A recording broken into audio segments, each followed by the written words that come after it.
Medan, kota ketiga terbesar di Indonesia setelah Jakarta dan Surabaya, sebuah pusat ekonomi yang ramai dengan pelabuhan, bandara internasional, dan aktivitas perdagangan yang terus bergerak siang dan malam. Tapi di balik gemerlapnya pertumbuhan ekonomi dan lalu padatnya lintas, Medan menyimpan sisi gelap yang mengintai dari sudut-sudut tersembunyi kota. Perampokan, pembegalan, penodongan, penyeludupan, narkoba, dan kekerasan jalanan, semuanya telah menjadi bagian dari identitas kota ini. Medan dikenal bukan hanya sebagai kota dagang, tapi juga sebagai kota keras, kota yang tak pernah tidur karena rasa takut dan kewaspadaan selalu hadir di tengah masyarakatnya.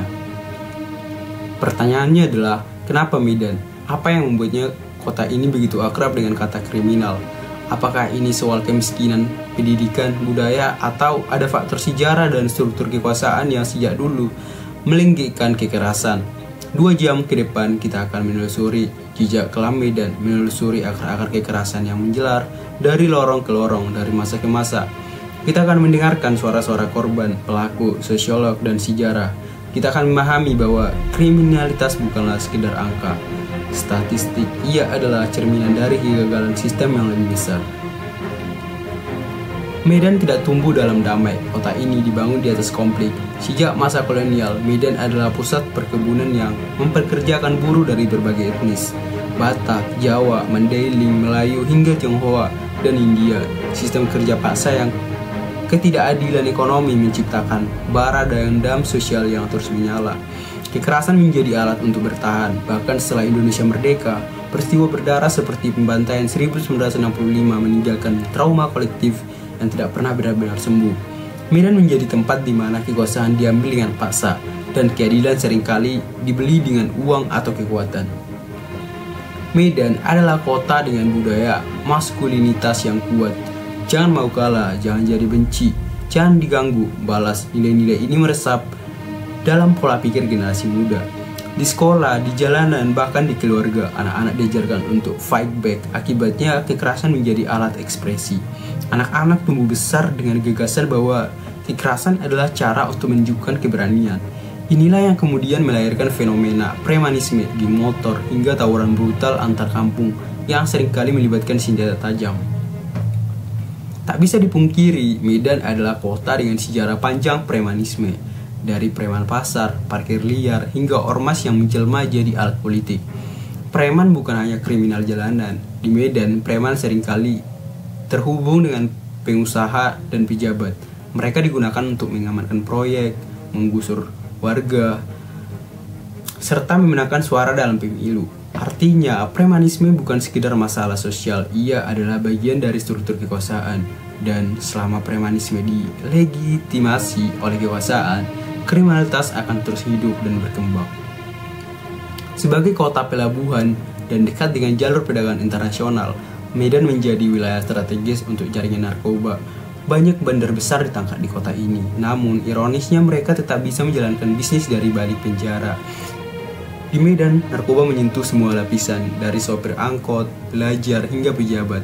Ketika ekonomi tidak memberi ruang bagi kaum muda untuk berkembang, narkoba menjadi jalan keluar, baik sebagai pengguna maupun pengedar. Inilah yang membuat kota ini seperti ladang subur bagi bisnis gelap yang menghancurkan generasi. Kota Medan memiliki pertumbuhan ekonomi, tapi tidak semua orang dapat memanfaatnya. Ada perumahan elit yang megah, tapi ada juga perkampungan sempit yang dipenuhi oleh pengangguran dan anak jalanan. Ketimpangan ini menciptakan frustasi sosial.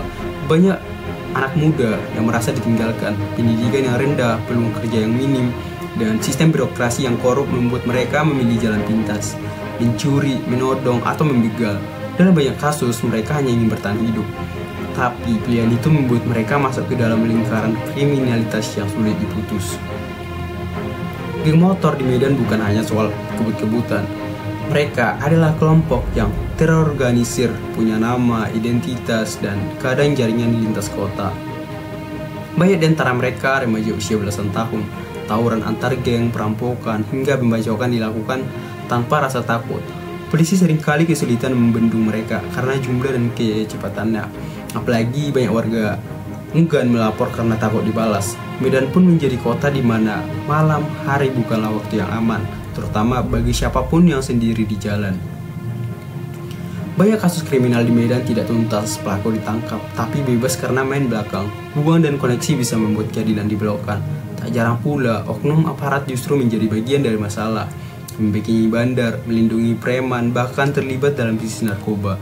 Ini menciptakan ketidakpercayaan masyarakat terhadap penegak hukum. Jika warga tidak percaya pada keadilan formal, mereka akan menciptakan keadilan sendiri, dari main hakim sendiri sampai aksi balas dendam. Di Medan, semua orang punya cerita tentang kekerasan, tentang teman yang dibegal, tentang keluarga yang dirampok, tentang orang yang ditusuk hanya karena salah lihat. Ketakutan ini menjadi bagian dari keseharian. Orang tua takut membiarkan anaknya keluar malam. Remaja takut salah masuk kampung, sopir ojek takut mengantar ke daerah tertentu. Dan ketika rasa takut menjadi normal, kita hidup dalam kota yang tidak lagi sehat. Pemerintah Medan dari masa ke masa sering bicara tentang keamanan, tapi kebijakan yang ada jarang menyentuh akar masalah. Penggusuran paksa, patroli dadakan, atau razia sesaat tidak menyelesaikan apapun. Tidak ada investasi serius dalam pendidikan, lapangan kerja, atau pemberdayaan pemuda. Semua hanya bersifat reaktif, bukan preventif. Dan selama sistem pendidikan dan sosial tetap timpang, Medan akan terus menjadi tempat di mana kekerasan subur. Kota Medan tidak lahir sebagai kota kriminal. Ia menjadi seperti ini karena dibiarkan oleh sejarah, oleh kekuasaan, oleh masyarakat yang terlalu sibuk bertahan. Tapi ini bukan akhir dari cerita. Medan masih bisa berubah. Tapi perubahan itu harus dimulai dengan keberanian. Keberanian untuk melawan sistem yang korup, keberanian untuk tetap jujur tentang apa yang salah, dan keberanian untuk menciptakan kota yang adil untuk semua. Karena Medan tidak butuh lebih banyak senjata, Medan butuh harapan, dan harapan itu harus dimulai sekarang, dimulai dari kita.